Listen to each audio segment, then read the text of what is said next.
Welcome to মুঠোফোনে পাঠশালা। আমরা গত লেকচারে দেখছিলাম ভেক্টর নিয়ে আলোচনা, এবং গত লেকচারে দেখছি কি আমরা লব্ধির মান বের করছি আর লব্ধির কি দিক বের করছি, এবং সেইটা নিয়ে দুইটা অঙ্ক সলভ করছি।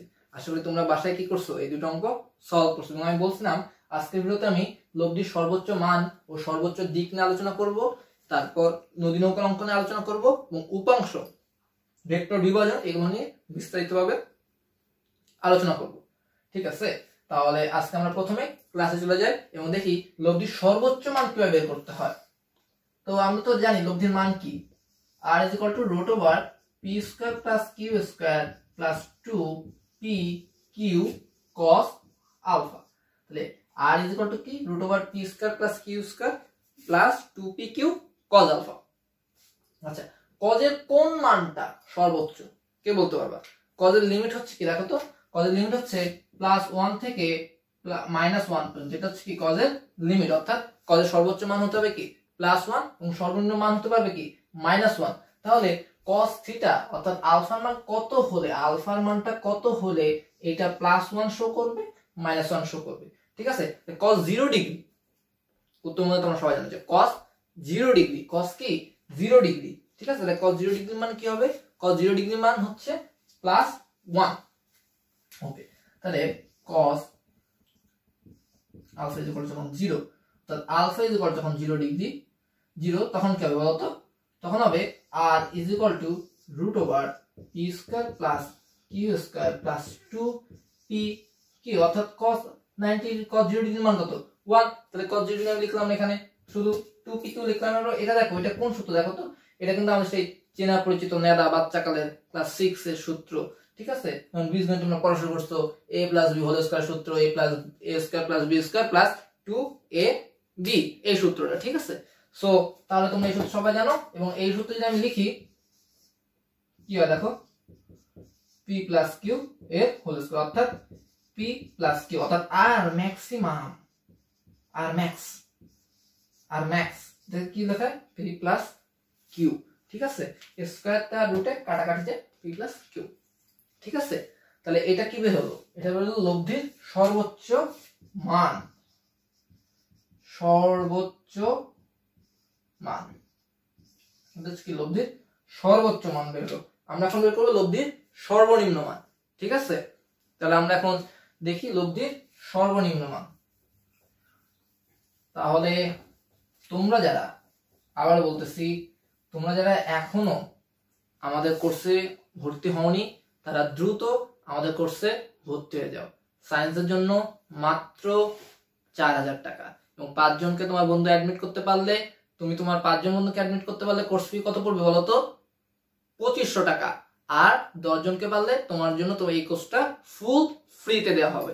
আর 300+ লাইভ ক্লাস গুগল মিটের মাধ্যমে নেওয়া হবে, পিডিএফ কপি তো সব লেকচার শিটের সাথে দেওয়া হবে, এবং সব চ্যাপ্টারে ম্যাথ সলিউশনও দিয়ে দেওয়া হবে।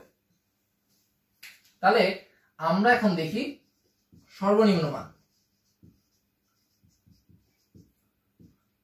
এবং আমার এই ক্লাসটা যারা দেখছো, যারা এখনো তোমার বন্ধুদের সাথে শেয়ার করো নাই, দ্রুত শেয়ার করো এবং ফটাফট করে জানিয়ে দাও কমেন্ট বক্সে কার কাছে ক্লাসটা কেমন লাগলো। আমি তোমাদের মতামতের আশায় নেক্সট ক্লাসগুলো আরো ভালো করার, বেটার করার চেষ্টা করব। মানুষের ভালোর কোনো কি শেষ নেই, ভালোর কোনো কি শেষ নেই। ঠিক আছে, তুমি যত বড় পর্যায়ে যাও, যত ভালো কাজই করো, আরো ভালো করার ইচ্ছা কিন্তু থেকেই যায়। তো গঠনমূলক সমালোচনা করলে কি হয় বলতো? ভালো করার খিদেটা জন্মায়। এই ভালো করার খিদেটা যারা জন্মায় দিতে পারে, তারাই কিন্তু প্রকৃতপক্ষে মানুষের কাজে দেয়। ঠিক আছে, যে একজন লোক অনেক ভালো কাজ করে, আমরা তাকে কি বলি? ইস, এর কাজে এটা ভুল, ওইটা ভুল, এই করে না, ওই করে না, সেই করে না।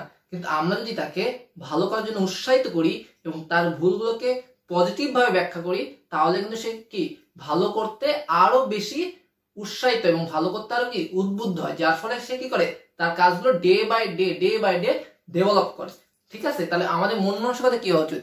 আমাদের মন মানসিকতা হওয়া উচিত যে আমরা কেউ যদি ভালো কাজ করে তাকে আমরা আরো সাহায্য করব, তার ভালো কাজগুলোকে আমরা পজিটিভ অ্যাঙ্গেল দিয়ে চিন্তা ভাবনা করব, এবং নিজেরাও ভালো কাজ করার চেষ্টা করব। প্রতিদিন একটা করে ভালো কাজ করলেই দেশটা কি হবে?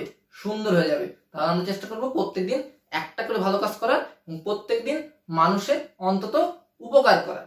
ঠিক আছে, তো অনেক জ্ঞান দিয়ে ফেললাম, যেহেতু এটা দর্শনের ক্লাস না, আমি দর্শনের ছাত্রও না, তো আমি বেশি জ্ঞান দেওয়ার আমার পক্ষে কি হয় না, শোভা পায় না। ঠিক আছে, তাহলে আমরা এখন আলোচনা করবো কি সর্বনিম্ন মান। তাহলে কস কত ডিগ্রির মান হচ্ছে সর্বনিম্ন, এটাকে বলতো কস কত ডিগ্রি মান সর্বনিম্ন।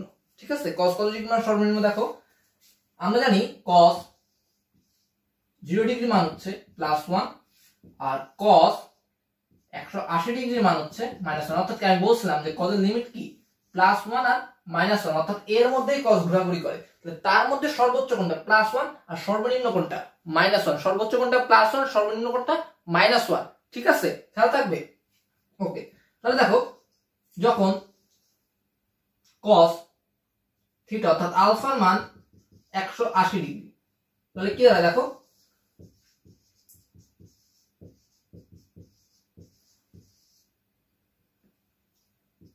মাইনাস, আমি লিখলাম না, cos 180 ডিগ্রি মান কি হবে -1 হবে, cos 180 ডিগ্রি মান কি হবে -1 হবে, এজন্য কি আসলো মাইনাস আসলো। এখানে দেখো কি দাঁড়ায়, ছোটবেলার সূত্র p - q হোল স্কয়ার। তাহলে এখান থেকে কি লেখা যায় দেখো তো, p ডিফারেন্স q লিখবো আমি। কেন p ডিফারেন্স লিখবো, এখানে হবে মিনিমাম। কেন ডিফারেন্স লিখলাম, যদি ধরে মনে করো p আর q দুটো ভেক্টর, p ভেক্টরের মান হচ্ছে 12, ঠিক আছে, আর q ভেক্টরের মান হচ্ছে কি 16। এখন বললো তুমি এর সর্বনিম্ন মান বের করো। এখন সর্বনিম্ন মানের শর্ত কি, p - q যদি তুমি করো তখন কি হবে দেখো তো, 12 - 16, অর্থাৎ লব্ধির মানটা কি ঋণাত্মক আসবে, কিন্তু লব্ধির মানটা কি ঋণাত্মক আসতে পারবে না। তাই কি করবো আমরা বলতো, এই ডিফারেন্স চিহ্নটা ইউজ করবো, একটা ঢেউয়ের মতো চিহ্ন। এটা দ্বারা কি বোঝায়, যেটার মান বড় সেইটা থেকে বিয়োগ হবে।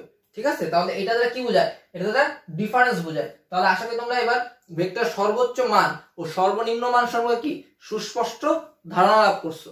ঠিক আছে, যারা এখনো বুঝতে পারোনি আবার বলতেছি, সর্বোচ্চ মান তখনই হবে যখন cos 0 ডিগ্রি হবে। কেন, cos এর লিমিট +1 থেকে -1 পর্যন্ত, আর cos এর মান যখন 180 ডিগ্রি হবে, cos থিটার মান তখন হবে -1। ঠিক আছে, এবং তখনই হবে কি সর্বনিম্ন। সর্বনিম্ন লেখা হয় p ডিফারেন্স q দ্বারা, ডিফারেন্স দ্বারা বোঝায় যেটা বড় সেইটা থেকে বিয়োগ হবে। ঠিক আছে, আশা করি কি তোমরা সর্বোচ্চ আর সর্বনিম্ন মান বুঝতে পারছো।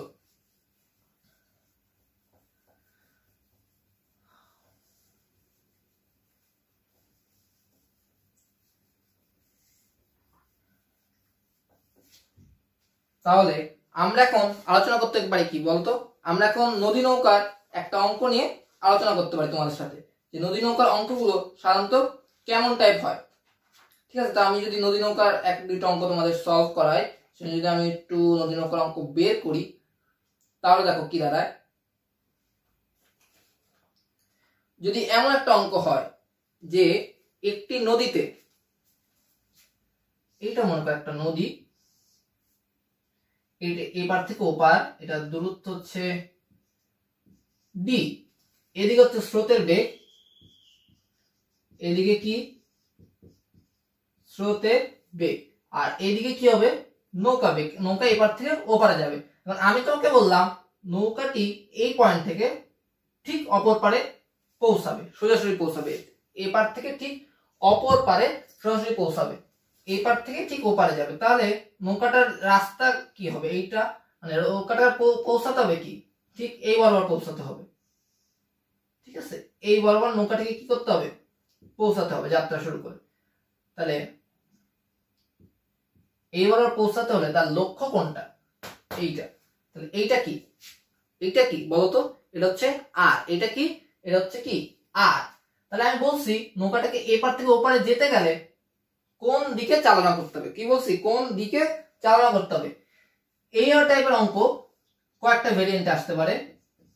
একটা হচ্ছে সোজাসুজি, আরেকটা হচ্ছে ন্যূনতম দূরত্ব,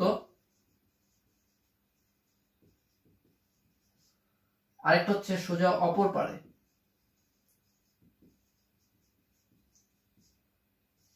এই কটা ভেরিয়েন্টে তোমাদের কাছে আসতে হবে। সবচেয়ে বেশি আসে ন্যূনতম দূরত্ব, ঠিক আছে, আর সোজাসুজি। ওকে, তাই বলছি নৌকাটাকে ঠিক এপার থেকে ওপারে যেতে কতক্ষণে নৌকা চালনা করতে হবে, এটা হচ্ছে তোমার কাছে আমার প্রশ্ন। তাহলে তুমি দেখো এই যদি নদী হয় তুমি যাবা এইভাবে, মানে অর্থাৎ তুমি এখানে পৌঁছাবা, তুমি এখানে যাত্রা শুরু করো। এখন দেখো স্রোত কিন্তু এইদিকে, স্রোত কি এইদিকে যা প্রবাহমান, এবং আমরা ভেক্টরে সুবিধার্থে ধরে নিই, অঙ্ক সুবিধার্থে, যে নদীর স্রোত সবসময় সমবেগ হবে, অর্থাৎ নদীর স্রোতের মধ্যে কি কোনো ত্বরণ আসবে না, সবসময় সমবেগে স্রোতটা প্রবাহ হবে। সেই সুবিধার্থে যদি তুমি ধরি, দেখো এখন যদি মনে করো তুমি নৌকাটা এই বরাবর চালানো শুরু করো, প্রথমে কি হবে বলতো, স্রোত তোমাকে ধাক্কা দিবে এবং ধাক্কার ফলে তুমি এই জায়গায় যে এমন জায়গায় যে পৌঁছাতে পারো, ঠিক আছে। আবার মনে করো তুমি এই বরাবর যাত্রা শুরু করছো, নৌকা আরো ধাক্কা দিবে স্রোত, তুমি এই জায়গায় যে একটা পৌঁছাবে, তাহলে তোমাকে চালনা করতে হবে কোন দিকে নৌকা বলতো, তোমাকে নৌকা চালনা করতে হবে এই দিকে, তাহলে তুমি কি ধাক্কা খেতে খেতে খেতে খেতে এই এমন একটা জায়গায় এসে পৌঁছাবে, ঠিক আছে। তাহলে কি হবে দেখো, আমি নৌকা এইদিকে চালনা করি, ঠিক আছে, তাহলে এটা যদি হয় ভি আর এটা যদি হয় কি ইউ, ঠিক আছে। আমি তোমাকে বলে দিলাম নৌকার বেগ অর্থাৎ ভি ইজ ইকুয়াল টু হচ্ছে 12 কিলোমিটার পার আওয়ার, আর ইউ হচ্ছে 6 কিলোমিটার পার আওয়ার, ইউ কি 6 কিলোমিটার পার আওয়ার। এখন যেহেতু তার বরাবর এই পারে পৌঁছাতে হবে, এটা কি তার লব্ধি বা কি রেজাল্টেন্ট, অর্থাৎ লব্ধিটা কি এইটা, লব্ধি কেন বলছি যে এটাই তার লক্ষ্য, অর্থাৎ এই পারে তার যেতেই হবে অ্যাট এনি কস্ট, অর্থাৎ তুমি যেভাবেই পারো, সাঁতরায় পারো, দৌড়ায় পারো, নৌকার মধ্যে উঠেই পারো, নৌকাকে চালায় পারো আর ঠেলে পারো, যেভাবেই পারো তুমি নৌকাটাকে ঠিক এই পারে নিয়ে যাবে। তাহলে এটা হচ্ছে কি তার লব্ধি। তাহলে লব্ধির সাথে কোনটা কত বলতো, 90 ডিগ্রি। লব্ধির সাথে কোনটা কত 90 ডিগ্রি, এবং লব্ধির সাথে যে কোনটা ব্যবহার করা হয় সেটাকে কি বলে থিটা, তাহলে থিটা ইজ ইকুয়াল টু কি 90 ডিগ্রি। আর দুইটা ভেক্টরের মধ্যবর্তী কোণকে কি বলে, দুইটা ভেক্টরের মধ্যবর্তী কোণকে কি বলে আলফা। তাহলে কতক্ষণ চালনা করতে হবে, এই আলফাটা আমার বের করতে হবে অঙ্ক থেকে। ওকে, তো আমি দিকের জন্য জানি tan theta is equal to, এখানে হবে v sin alpha divide by u plus v cos alpha. তাহলে কি হবে বলতো, tan থিটার মান 90 ডিগ্রি মানে কি 1/0, 1 কি 0, tan 90 ডিগ্রি মান কি 1/0। যদি তোমরা না পারো তাহলে তুমি দেখো ক্যালকুলেটরে করি, আমিও করি, আমার ভুল হতে পারে, মানুষ তো কোনো বিশ্বাস নেই মানুষের, ম্যাথ ইরোর। আর ম্যাথ ইরোর কখন হয় বলতো, তোমরা 1/0 যখন দিবা সেটাই হচ্ছে ম্যাথ ইরো। তোমাকে দেখতে পাচ্ছ, দেখো ম্যাথ ইরো, ঠিক আছে। 1/0 দিলে কি হবে দেখো, এ দেখো 1/0 দিছি, তাহলে 1/0 দিয়ে ইজ ইকুয়াল টু চাপ দাও ম্যাথ ইরো। ওকে, ম্যাথ ইরো তার মানে কি 1/0।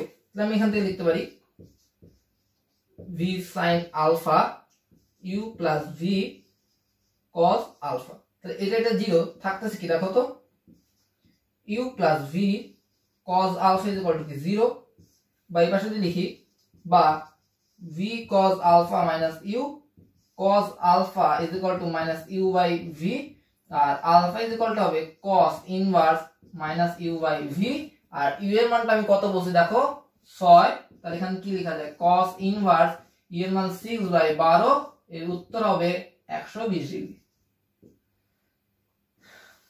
120 ডিগ্রি। আমি এর উত্তর আগেই জানতাম 120 ডিগ্রি, আমি এর উত্তর আগেই জানতাম 120 ডিগ্রি। কিভাবে জানতাম, স্যার কি ক্যালকুলেটর চেপে বের করছে, কিভাবে জানতো যে স্যার এর মান হবে 120 ডিগ্রি। দেখো তোমাদের বিষয় না, cos ইনভার্স দিলাম, তারপর কি লিখবো মাইনাস 0.5, 120 ডিগ্রি।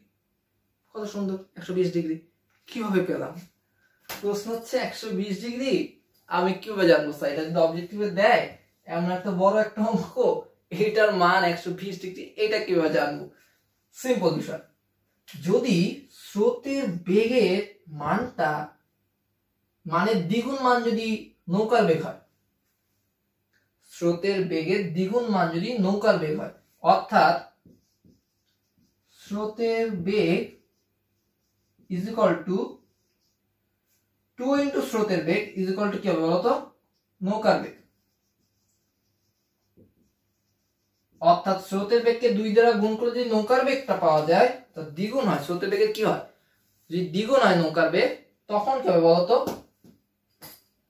আলফা বেরোবে 120 ডিগ্রি, আলফা বেরোবে কি 120 ডিগ্রি। এবং এটা কি মুখস্থ করলেও কোনো ক্ষতি আমার নেই, কিন্তু ক্ষতি আছে স্যার, ক্ষতি পরীক্ষা খাতায় আছে। সব মুখস্থ ভালো দিক আছে, খারাপ দিক আছে। যেমন কথা আছে না, গ্রন্থগত বিদ্যার পরহস্তে ধন, ঠিক আছে, এটা কি কোনোটাই কাজের না। তোমার মুখস্থ বিদ্যা আর পরের পকেটে টাকা রাখা দুটা একই বিষয়, কাজের সময় কোনোটাই কাজে দেয় না। এটা তোমরা কি পড়ছো, ভাব সমস্যার বাংলাতে পড়ছো। ঠিক তেমন যদি তুমি মুখস্থ করো একবারে অ ক খার মতো, ABCDর মতো 1 2 3 4 5 6 7 8 9 10 11 12 13 14 15 16 17 18 19 20 এভাবে যদি মুখস্থ করো জিনিসটা ভুলে যাবে। ফিজিক্স, দ্যাট কল ফিজিক্স, ফিজিক্সের মধ্যে ম্যাথমেটিক্যাল টার্ম থাকবে এবং সেই ম্যাথমেটিক্যাল টার্মকে তোমার ব্রেন দিয়ে সলিউশন করতে হবে, ঠিক আছে। ম্যাথ বাদে ফিজিক্স হতেই পারে না। কিন্তু আমি এটা কিভাবে, খুব সুন্দর করে মনে রাখবে। দেখো পরীক্ষার সময় অনেকে কি করে, অঙ্ক না পড়ে অবজেক্টিভে দিয়ে দেয়, ইউ এর মান দিয়েছে 12, ভি এর মান দিয়েছে 6, অর্থাৎ স্রোতের বেগ দিয়েছে বেশি, নৌকার বেগ দিয়েছে কম। সেক্ষেত্রে এই মানটা বের হবে না। কেন বের হবে না?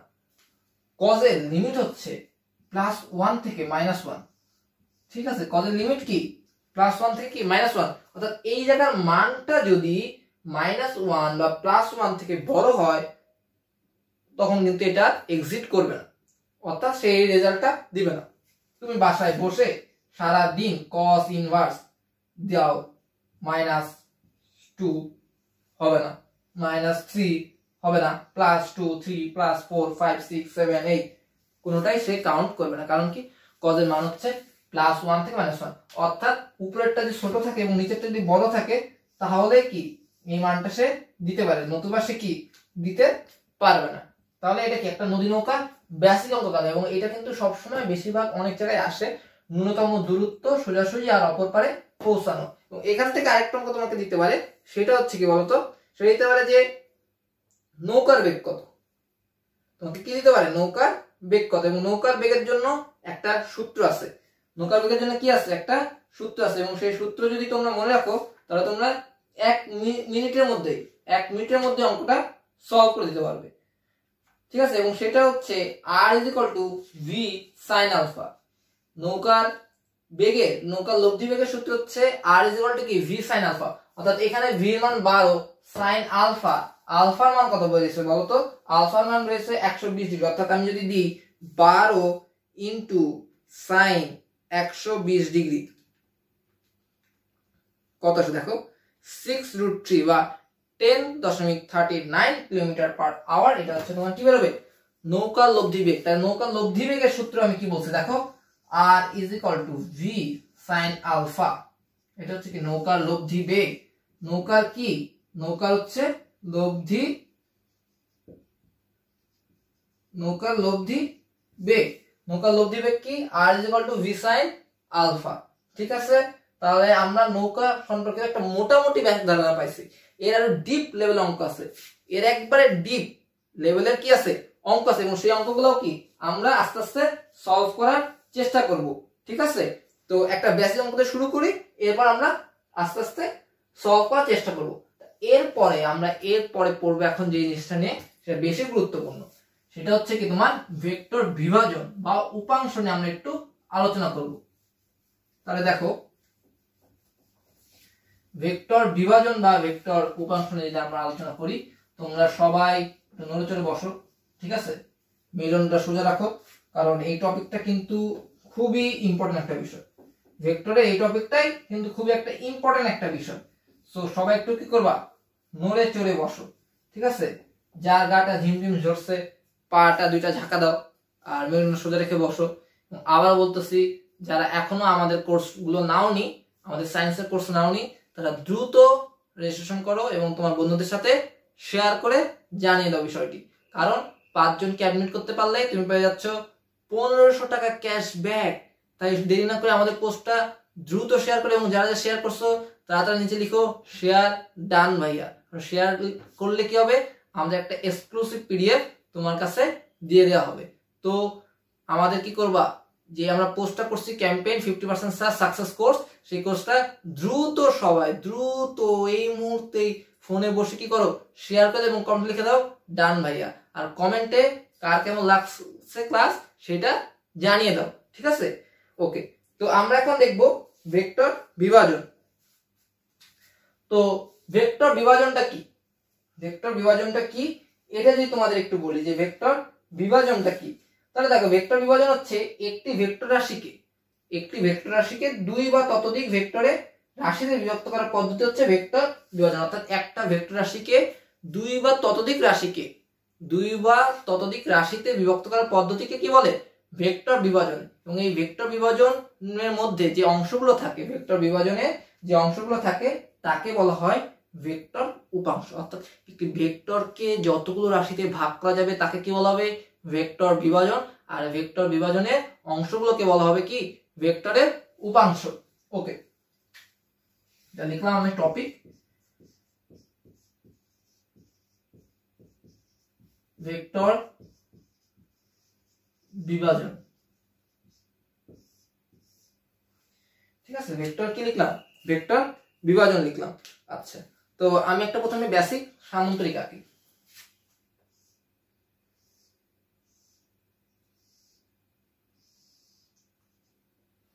বেসিক একটা সামান্তরিক আঁকলাম এবং সামান্তরিকের এটা কি? একটা কর্ণ। সামান্তরিক এটা কি? একটা বেসিক কর্ণ। আচ্ছা, তো আমরা জানি ত্রিভুজের তিন কোণের সমষ্টি কত? 180 ডিগ্রি। ত্রিভুজের তিন কোণের সমষ্টি কত? 180 ডিগ্রি। এটা যারা এখনো জানো না চিন্তা করার কোনো কারণ নেই, চুপচাপ বসো, মাথা ঠান্ডা করে পড়াশোনা করো, নিশ্চয় জানবা এবং এসএসসি তে তোমার রেজাল্টটাও খুব বেশি ভালো হবে। শুধু দরকার একটু কি? পরিশ্রম, সততা, নিষ্ঠা আর কাজের প্রতি শ্রদ্ধা বা ভক্তি। তুমি যে কাজটা করছো সেটা একটু মন থেকে করবা, ভক্তি সহকারে করবা, তাহলে দেখবা সেই কাজটাই সাকসেস তুমি হবে। লেগে থাকো, তোমার জয় হবেই হবে। ঠিক আছে, আমি কিন্তু একদিনে এই পর্যায়ে আসতে পারিনি। যেদিন মায়ের পেটকে পড়ছো ওদিনে কিন্তু আমি কি এখানে তোমাদের বোর্ডে ক্লাস করাতে আসতে পারিনি। কতবার হোঁচট খেয়েছি, পড়ে গেছি, আস্তে আস্তে দাঁড়ানো শিখেছি, দেন পড়াশোনা করতে করতে এক পর্যায়ে এখন তোমাদের আমি ক্লাস নিচ্ছি। আমার যারা ক্লাস করছো তারা হয়তো আরো ভালো কোনো পজিশনে যাবা এবং আমার চেয়ে অনেক বড় পজিশন তোমরা ডিজার্ভ করো। ওকে, তাহলে কি বলছে দেখো তো, তিন কোণের সমষ্টি কি? 180 ডিগ্রি। ওকে, তাহলে যদি এই কোণটা ধরি থিটা আর এই কোণটা যদি ধরি আমি ফাই, ঠিক আছে, ফাই, তাহলে এই কোণটা কি হবে বলো তো? এই কোণটা কি হবে? এই কোণটা হবে 180 ডিগ্রি থেকে মাইনাস করবো আমি, 180 ডিগ্রি মাইনাস লিখতে পারি থিটা প্লাস ফাই। ঠিক আছে, তবে কি লিখতে পারি? 180 ডিগ্রি থেকে কি করতে পারি? থিটা প্লাস ফাই, এইটাকে আমি মাইনাস করলে আমি এই কোণের এক্সাক্ট মানটা পেয়ে যাবো। এই কোণে কি করবো? এক্সাক্ট মানটা কত সেটা আমি পেয়ে যাব। ঠিক আছে, ওকে, তাহলে আমি এখানে সিম্পল লব্ধিতে লিখতে পারি। কি লিখতে পারি দেখো, যদি আমি এটাকে আর হিসাবে প্রকাশ করি, আর এটা পি ভেক্টর আর এটা কি ভেক্টর আমি দিলাম? Q vector.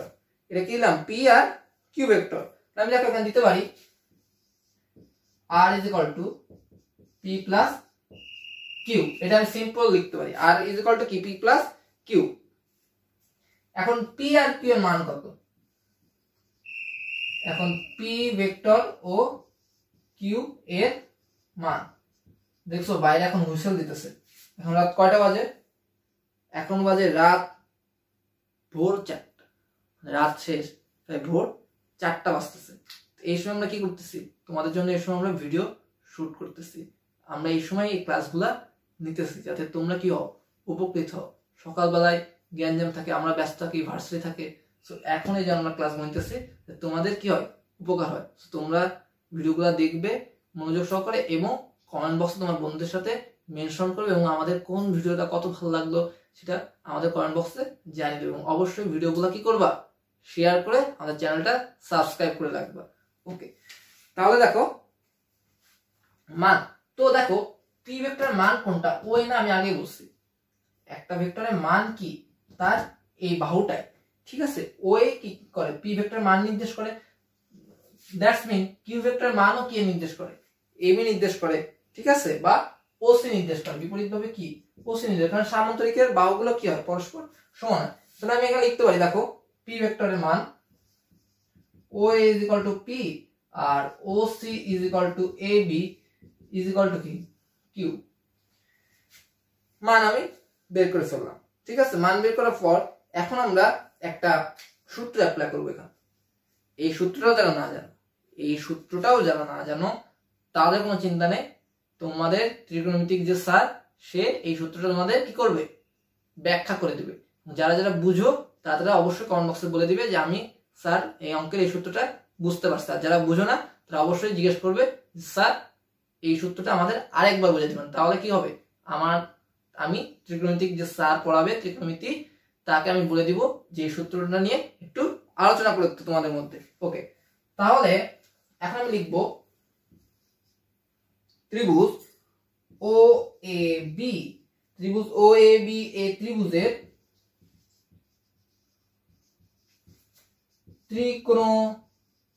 ত্রিকোণমিতিক সূত্র হিসাবে পাই বা সূত্রে পাই, যেটা লিখি আমি সূত্রে পাই, ঠিক আছে, বাংলা কোনো ফ্যাক্ট না, সূত্র হতে পাই দিলেই ভালো, তো সূত্রে পাই দিয়ে ফেলাইছে আর মুসামসির কেস নেই। সূত্রতে পাই কি পাই দেখো তো, ও এ এর বিপরীত কোণ কোনটা বলতো, এই বাহুটার বিপরীত কোণ কোনটা, এই বাহুটার বিপরীত কোণ কোনটা, ফাই। এই বাহুটার বিপরীত কোণ কোনটা, এই কোণের বিপরীত কোণ কোনটা, ফাই। ঠিক আছে, তাহলে কি লিখতে পারি আমি এখান থেকে, সাইন ফাই। ঠিক আছে, এখান থেকে কি লিখতে পারি আমি, sine phi is equal to A B. যদি ধরি এ বি বিপরীত কোণ কোনটা, অর্থাৎ এইটার বিপরীত কোণ কোনটা, এটার বিপরীত কোণ কোনটা বলতো, এই কোণের বিপরীত কোণ কোনটা, এই কোণ। তাহলে আমি লিখতে পারি এখানে A B is equal to কি, sine theta is equal to O B. এর বিপরীত কোণ কোনটা বলতো, এই যে এটা না, এটা। তাহলে কি লিখতে পারি আমি বলতো, sine 180 degree minus theta plus phi হয়ে গেল। তো এই ত্রিকোণের সূত্রটা কি বলতো, মূলত যে কোন ত্রিভুজের বিপরীত বাহুর সাথে, মানে কোন ত্রিভুজের কোন বাহুর বিপরীত কোণ দ্বয় পরস্পর কি হয়, সমান। অর্থাৎ এইটার বিপরীত বা এটার বাহু আর এটার বিপরীত কোণ, এটার বাহু এটার বিপরীত কোণ কি পরস্পর সমান। ঠিক আছে, তো কোন ত্রিভুজের বিপরীত বাহু এবং তার বিপরীত কোণের অনুপাত পরস্পর কি হয়, সমান হয় দুটি বাহুর মধ্যে। তো এখন দেখো আমি এখানে লিখতে পারি ও এ মানে আমি কি লিখতে পারি দেখো তো, পি সাইন ফাই। সুন্দর করে দেখি, এ বি কে আমি কি লিখতে পারি বলতো, কিউ সাইন থিটা। আর এই পাশে কি লিখতে পারি বলতো, ও বি মান আর হচ্ছে কি বলতো, sine 180 minus theta plus phi লিখতে পারি। ঠিক আছে, তাহলে আমি কি বলছিলাম যে এরা কি পরস্পর কি সমান, এরা কি পরস্পর সমান। ঠিক আছে, এরা কি পরস্পর সমান। তাহলে আমি একবার পির সাথে আর করতে পারি, আর একবার কিউর সাথে কি করতে পারি, আর করতে পারি। ঠিক আছে, তাহলে এখন দেখো যে আমি পির সাথে একবার আর করি, আরেকবার কিউর সাথে আর করি। আমি পুরো মুছে ফেললাম,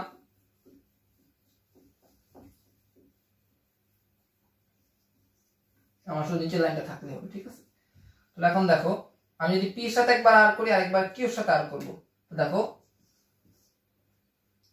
P sine phi is equal to কি হবে বলতো, আর sine 180 degree minus theta plus phi. ঠিক আছে, বা পি ইজ ইকুয়াল টু কি হচ্ছে দেখো তো, আর সাইন ফাই, আর এখানে কি হবে বলতো, sine 180 degree minus theta plus phi. এটা আমি কি বললাম, দুইটি ভেক্টরে কি বের করতে বলতো, দুই দিকের উপাংশ। ভেক্টর বিভাজন করে একদিকের উপাংশ আমি পেয়ে গেছি, পি এর উপাংশটা আমি পেয়ে গেছি, একদিকের উপাংশ পাইছি। এবার কি আছে, আরো একদিক আছে। তাহলে এবার যদি কিউ এর সাথে করি, Q by sine theta is equal to কি হবে বলতো, আর সাইন 180 ডিগ্রি মাইনাস কি হবে বলতো, থিটা প্লাস ফাই। তাহলে বা কি হবে বলতো, Q is equal to R sine theta by হবে sine 180 degree minus theta plus phi. ঠিক আছে, এটা আমার কি বেরোলো বলতো? এটা হলো যে কোনো দুই দিকের উপাংশ। যে কোনো কি হলো? দুই দিকের উপাংশ। এটা কি হতে পারে? এক্স হতে পারে। যে কোনো দুই দিকের উপাংশ আমি বের করলাম। ঠিক আছে, তো তোমরা এটা কি করো? খাতায় তুলে নাও এই দুই দিকের উপাংশ, একটা পি আর একটা কিউ।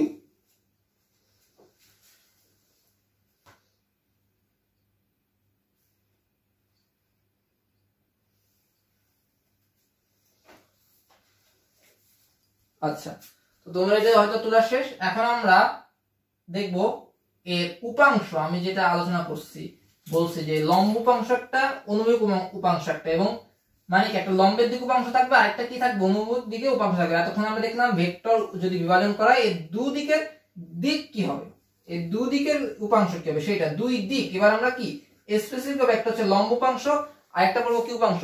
অনুভূমিক উপাংশ। ঠিক আছে, আমরা কি বলবো? লম্ব উপাংশ আর অনুভূমিক উপাংশ। আমরা এখন ভেক্টর বিভাজন করে কি পড়বো? দেখো, ভেক্টর বিভাজনে পড়বো লম্ব উপাংশ আর অনুভূমিক উপাংশ। তাহলে আমি লিখি লম্ব উপাংশ এবং অনুভূমিক উপাংশ।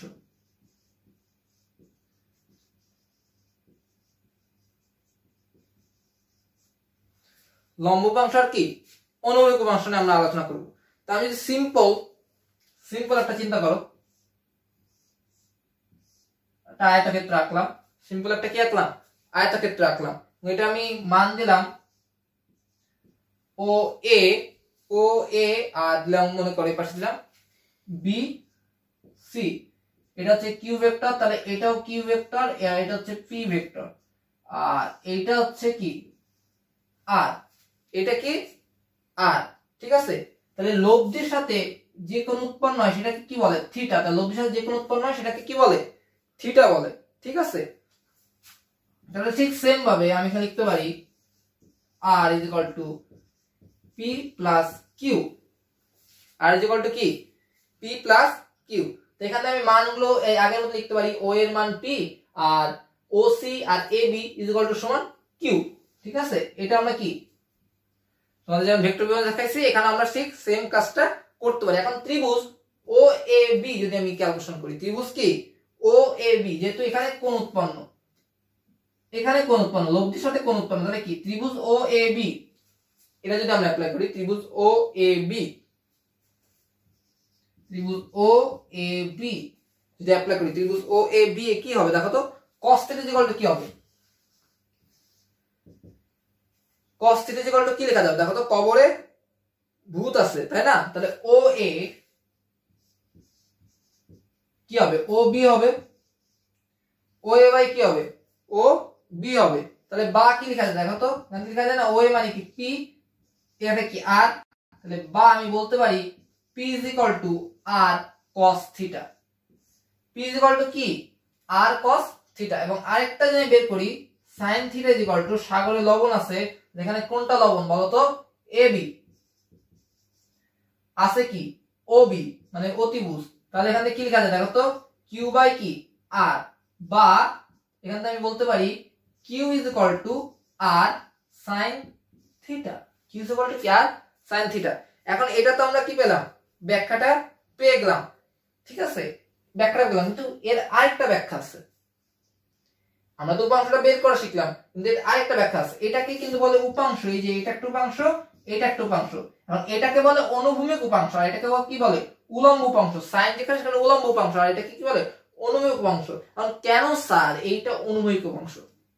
আমার প্রশ্ন হচ্ছে, আমি বের করছি, ওকে স্যার কেন আপনি এটাকে অনুভূমিক উপাংশ নাম দিচ্ছেন? আমাকে এটা আপনি বলেন, কেন অনুভূমিক উপাংশ এটা নাম দিচ্ছেন, এটাকে কেন আপনি উলম্ব উপাংশ নাম দিচ্ছেন?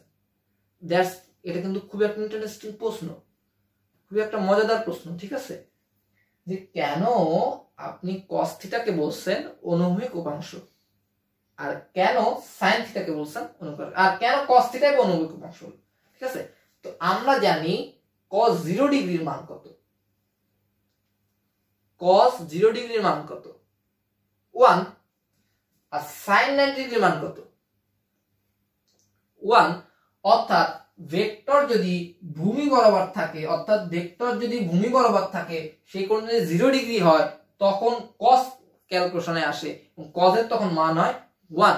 সেই জন্য cos হচ্ছে অনুভূমিক উপাংশ এবং cos এর সাথে অনুভূমিক উপাংশের ক্যালকুলেশন করা হয়। কেন sin সাথে করা হয় না? কারণ sin 0 ডিগ্রির মান কত? 0। তো sin 0 ডিগ্রির মান যখন 0 তখন কিন্তু এই পার্টটা কি থাকবেই না, উধাও হয়ে যাবে। সেই জন্য কি হচ্ছে, cos এর সাথে ক্যালকুলেশন করা হচ্ছে। cos 0 ডিগ্রি মানে কি 1, তাই cos হচ্ছে অনুভূমিক উপাংশ আর sin 90 ডিগ্রি অর্থাৎ 90 ডিগ্রি লম্ব। এই যে লম্বটা দেখো কিউ কিন্তু এখানে লম্ব, কিউ লম্বা, ওই বরাবর যদি একটা ভেক্টর থাকে এবং সেটার মধ্যে কি হবে 0 হবে, তখন হবে অনুভূমিক উপাংশ। আর sin হচ্ছে কি, যেহেতু লম্ব তাই এটা কিন্তু কিউ এর সাথে কানেক্টেড সাথে থাকো, কিউ কিন্তু লম্ব আছে আর পি তে কি আছে, অনুভূমিক বরাবর পি আছে, মানে সোজা বরাবর পি আছে। পি এর সাথে cos আর কিউ এর সাথে কি আর sin থিটা। ঠিক আছে, এটা কিন্তু একটা ইন্টারেস্টিং টপিক। ভেক্টর বিভাজনের মধ্যে আছে কি দুইটা ভেক্টরের দিক, ভেক্টরের দুইটা দিক, আরেকটা হচ্ছে কি ভেক্টরের উপাংশ, একটা হচ্ছে লম্ব উপাংশ আর একটা হচ্ছে উলম্ব উপাংশ। তা আমরা এবার লম্ব উপাংশ আর উলম্ব উপাংশ নিয়ে ম্যাথমেটিক্যাল একটা সলভ দেখব, একটা ম্যাথমেটিক্যাল কি দেখব, সলভ দেখব।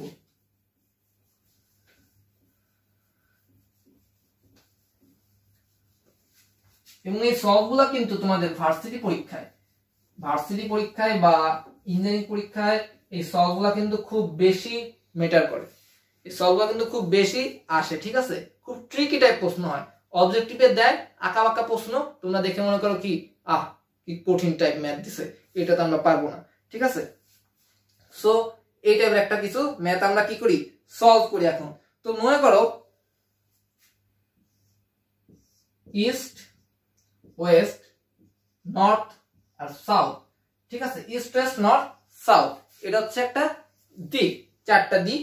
তো তোমাকে এখন বলছে যে একটা বল কি করছে, দক্ষিণ দিকের সাথে 30 ডিগ্রি কোণে পশ্চিম দিকে দেওয়া হয়েছে, দক্ষিণ দিকের সাথে 30 ডিগ্রি কোণে পশ্চিম দিকে নিক্ষেপ করা হয়েছে। অর্থাৎ এই দিকটা ঠিক এমন হবে, দক্ষিণ দিকের সাথে 30 ডিগ্রি কোণ, মানে এইটার মান কি হবে 30 ডিগ্রি, এটার মান কি হবে 30 ডিগ্রি। এবং এই বলের মান তোমাকে বলে দিল F = 10 নিউটন। F = কি বলছে 10 নিউটন। এখন তোমার কাছে প্রশ্ন করছে F S, এই দক্ষিণ দিকের সাথে যে বল 30 ডিগ্রি নিক্ষেপ করেছে, এখন এই বলের মান দুইটা কত, একটা হচ্ছে F S অর্থাৎ সাউথ দিকে কত, আর একটা হচ্ছে F W ওয়েস্ট দিকে কত, এই দুটো তোমার কাছে কি মান চা হয়েছে। এখন তুমি কি করবা, বেসিক্যালি কি করবা, যে সাথে কোণ উৎপন্ন করে সেটা কি cos থিটা, যেটার সাথে কোণ উৎপন্ন করে কি সেটা কি cos থিটা। তুমি এখানে কি লিখবা, F cos থিটা, আর যেটার সাথে কোণ উৎপন্ন করে নাই সেটা কি sin থিটা। এটা সবসময় রাখবা, যেটার সাথে কোণ উৎপন্ন করে সেটা কি cos থিটা, যেটার সাথে কোণ উৎপন্ন করে সেটা sin থিটা, যেটার সাথে কোণ উৎপন্ন করে সেটা হচ্ছে cos থিটা, যেটার সাথে কোণ উৎপন্ন করে সেটা হচ্ছে sin থিটা। অর্থাৎ এটা যদি f cos থিটা, এটা কি হবে বলে ফেলো f sin থিটা। ঠিক আছে, এটা কি হবে f sin থিটা। অর্থাৎ তুমি এখানে বসালে এখন ম্যাথ সলভ করতে পারবা, cos এখানে কত হবে 30 ডিগ্রি হবে, আর এটা কত হবে 10 sin 30 ডিগ্রি। এই ম্যাথ সলভ করে দুই দিকে বল তুমি কি করবা ক্লিয়ারলি পেয়ে যাবা। তো এই টাইপের ম্যাথ তোমাদের বেশি আসে।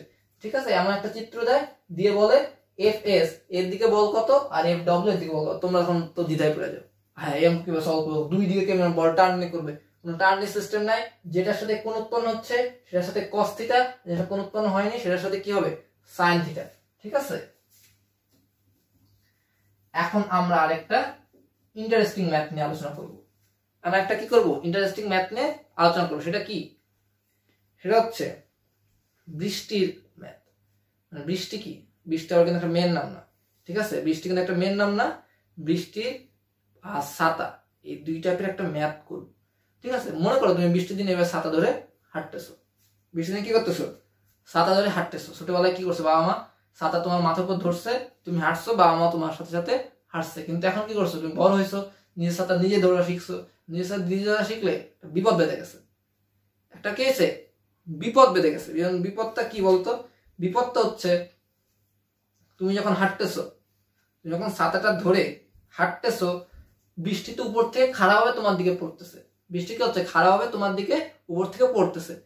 তুমি যত বেগ বাড়াচ্ছ ছাতার বেগটা তত বাড়তেছে, তুমি যত বেগ বাড়াচ্ছ ছাতার বেগটা তত বাড়ছে, এবং ছাতার কোণটাও তত হেলে যাচ্ছে, ছাতার কোণটা কি হচ্ছে তত হেলে যাচ্ছে। আমরা ম্যাথমেটিক্যাল এটা দেখতে চাবো যে কেন বেগ বাড়ার সাথে সাথে কোণ বেড়ে যাচ্ছে, আমার বেগটা বাড়তেছে কেন ছাতার কোণটা বৃদ্ধি পাচ্ছে।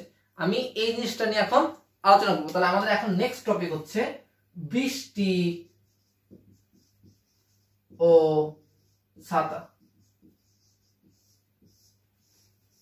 গান মনে পড়ে গেল, গানটা শেয়ার করি, সেটা হচ্ছে যে বৃষ্টি পড়ে টাপুর টুপুর পায়ে দিয়ে সোনার নুপুর। এখন অনেক রাত হয়েছে, গান গাইলে বাড়িওয়ালা মনে করে পিটাই বের করতে পারে, তখন আর তোমাদের এই ভিডিওটা হবে না, ঠিক আছে? তা আরেকদিন আমরা গান শুনবো, এবং তোমরা যে যে গান পারো মনে আছে শেষে বলে দিও যে স্যার আমার এই গানটা মনে আছে, ঠিক আছে? তো এখন আমরা বৃষ্টি ও ছাতার এই ম্যাথ গুলা দেখি, ঠিক আছে? তো বৃষ্টি আর ছাতা, দেখো তুমি এভাবে এদিকে হাঁটতেছো, তুমি কি করতেছো? হাঁটতেছো, খুব জোরে সোরে হাঁটতেছো, আর বৃষ্টি তোমার উপরে খারাপ হয়ে পড়তেছে, মানে বৃষ্টি মানে তোমার ঘাড়ের উপরে এসে পড়তেছে, তুই নিবি না মানে তোমার উপর নিতেছে, তুমি যতই জোরে হাঁটো, ব্যাপারটা হচ্ছে এমন। এইদিকে আমি ধরি হাঁটা, হাঁটার বেগ, আর এদিকে আমি ধরি বৃষ্টির বেগ। এদিকে কি হাঁটার বেগ, আর এদিকে কি উপর থেকে পড়তেছে কি বৃষ্টির বেগ, এবং এদের মধ্যবর্তী কোণ তো চোখ বন্ধ করে বলা হচ্ছে যে 90 ডিগ্রি, যেহেতু 90 ডিগ্রি অ্যাঙ্গেলে আমি পড়তেছে, আমার চিত্র দেখে বোঝাচ্ছে এদের মধ্যবর্তী কোণ কত হবে, 90 ডিগ্রি হবে, ঠিক আছে? তাহলে এদের কোণটা হচ্ছে 90 ডিগ্রি। আমি ধরলাম হাঁটার বেগ হচ্ছে কিউ, আর বৃষ্টি পড়ার বেগ হচ্ছে কি পি। হাঁটার বেগ কি কিউ, আর বৃষ্টি পড়ার বেগ কি পি, একটা ভেক্টর, দুইটা ভেক্টর রাশি নিয়ে আমরা কল্পনা করতেছি। তাহলে এখন দেখো, তুমি যত জোরে হাঁটতেছো তোমার ছাতা তত বেশি কোণ উৎপন্ন করতেছে, তুমি যত জোরে হাঁটতেছো ছাতা তত বেশি কোণ উৎপন্ন করতেছে, ঠিক আছে? তো আমরা দেখব কেন এই ঘটনাটা ঘটতেছে, কেন এই ঘটনা দুটা ঘটতেছে। তাহলে বৃষ্টির বেগ আর হাঁটার বেগের মধ্যে কোণ কত, 90 ডিগ্রি, এবং এটা কি আলফা। তাহলে যে লব্ধিটা পাচ্ছ, তুমি যে লব্ধিটা পাচ্ছ, এই যে লব্ধি মানে বৃষ্টির বেগের সাথে তোমার ছাতার যে উৎপন্ন কোণ, বৃষ্টির বেগের সাথে তোমার ছাতার যে উৎপন্ন কোণ, বৃষ্টির বেগ এটা আর এটা হচ্ছে ছাতা, এদের মধ্যে যে উৎপন্ন কোণ সেটা কি হবে, থিটা হবে, সেটা কি হবে থিটা হবে। বৃষ্টির বেগ আর ছাতার মধ্যে উৎপন্ন কোণটা কি হবে তোমার থিটা হবে, এবং আমি বলছি থিটার সাথে যারা যেটা হয় সেটা কি হয় কজ হয়ে যায়, ঠিক আছে? এবং এই পাশে পি রাখবো আমি, বৃষ্টির বেগের এই পাশে আমি কি রাখবো, বৃষ্টির বেগটাকে আমি পি ধরে নিব, আর হাঁটার বেগটাকে সবসময় কি ধরবো, কিউ ধরে নেব। আচ্ছা, এখন আমি যদি দিক বের করতে চাই, এদের দিকটা বের করতে, অর্থাৎ এই ছাতাটা কত কোণে হেলবে সেটা যদি আমি বের করতে চাই, তো দেখো আমার সূত্রটা কি হবে, tan theta is equal to q sin alpha divided by p plus q cos alpha, বা tan theta is equal to কি দেখো q sin alpha মানে কি 90 ডিগ্রি, অর্থাৎ q আর p plus q cos 90 degree মান কত বলো তো 0। তাহলে কি হয় দেখো তো q by p, তাহলে tan theta is equal to q by p। আজ তোমরা সবাই বুঝতে পারছো। তাহলে উপরে কে থাকতো দেখো তো হাঁটার বেগ আর নিচে কি বৃষ্টির বেগ। তাহলে পরীক্ষা যদি অবজেক্টিভ যদি আসে এতটুকুর মধ্যে যদি আমি একটা ম্যাথমেটিক্যাল সলভ তোমাদের যদি দাঁড় করতে চাই, তাহলে দেখো যদি অবজেক্টিভে আসে সব সময় না, অবজেক্টিভে যদি আসে কি হবে, উপরে হবে কি উপরে হবে কি উপরে হবে কি চোখ বন্ধ করে হাঁটার বেগ, যদি সেটা 90 ডিগ্রি অ্যাঙ্গেল করে, যদি বলো উল্লম্ব ভাবে পড়তেছে খাড়া তোমার উপর পড়তেছে, এটা কি হবে চোখ বন্ধ করে উপরে লিখবা হাঁটার বেগ, নিচে লিখে দিবা বৃষ্টির বেগ। দ্যাটস মিন কি জানো, এতক্ষণ তোমার ঘাড়ের উপর বৃষ্টি পড়তেছিল, এতক্ষণ তোমার ঘাড়ের উপর বৃষ্টি পড়তেছিল, আর এখন তুমি বৃষ্টি ঘাড়ের উপর পড়বা, অর্থাৎ তুমি উপরে থাকবে হাঁটার বেগ আর নিচে হবে কি বৃষ্টির বেগ। কিন্তু আমি তোমাকে এই ম্যাথটা সলভ করার আগে যেটা বলছিলাম যে কেন আমার বেগ বাড়বে মানুষের বেগ বাড়বে, অর্থাৎ আমার বেগের সাথে কেন থিটা বাড়বে, আমার মেন টার্গেট হচ্ছে কি বেসিকে যে কেন আমার বেগ বাড়লে থিটাটা বাড়বে, এটা হচ্ছে কি আমার মেন টার্গেট লক্ষ্য। তাহলে দেখো আমি ধরে নিই বৃষ্টির বেগ কনস্ট্যান্ট, আমি কি ধরে নেব বৃষ্টির বেগ কনস্ট্যান্ট, অর্থাৎ বৃষ্টি যে বেগে পড়তেছে সারা জীবন সে বেগে পড়বে, বৃষ্টির বেগ বাড়বে না, আমি জোরে হাঁটবো বৃষ্টির বেগ বাড়বে না, বৃষ্টি বাড়তে পারবে না, আমি বৃষ্টিকে লক করে দিছি, আমি ভেক্টর সুবিধার্থে ম্যাথের সুবিধার্থে কি করছি বৃষ্টিকে লক করেছি, অর্থাৎ আমি জোরে হাঁটতে পারা কিন্তু বৃষ্টি তুই জোরে হাঁটতে পারবি না, তুই আমার উপরে জোরে পড়তে পারবি না, ঠিক আছে? তো বৃষ্টিকে যদি আমি লক করে দিই তখন দেখো tan theta is proportional to q, অর্থাৎ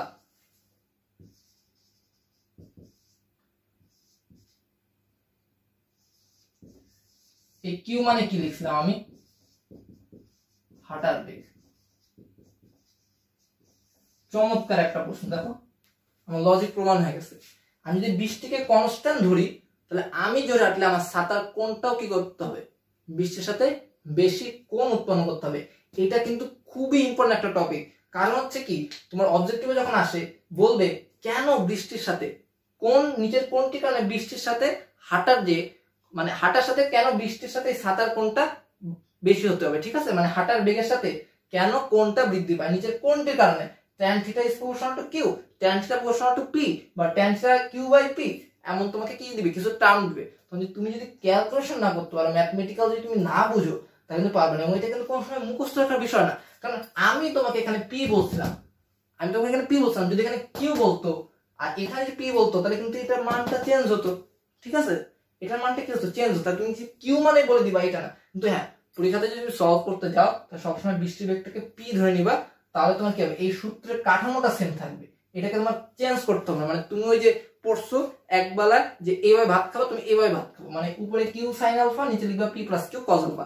আমি বলছি পরীক্ষা যদি উলম্ব ভাবে বা খারাপ ভাবে বলে তখন বৃষ্টি এতদিন তোমার ঘাড়ের উপর পড়তেছিল প্রশ্নে, তুমি উত্তরে যাই হাঁটাটাকে বৃষ্টির ঘাড়ের উপর ফেলা দিবা, যে তুই আর ঘাড়ের উপর পড়বি না, আমি তোর ঘাড়ের উপর পড়বো, ঠিক আছে। তাহলে আজকে এই বৃষ্টি আর ছাতার টপিক নিয়ে আমার মনে হয় কোনো দিন আর সন্দেহ থাকার কথা না। এবং সবচেয়ে গুরুত্বপূর্ণ যেটা সেটা হচ্ছে কিন্তু tan theta proportional to Q, অর্থাৎ হাঁটার বেগ বাড়ার সাথে সাথে কোণের মানটা আমার বৃদ্ধি পাবে। কিন্তু সবচেয়ে গুরুত্বপূর্ণ টপিক।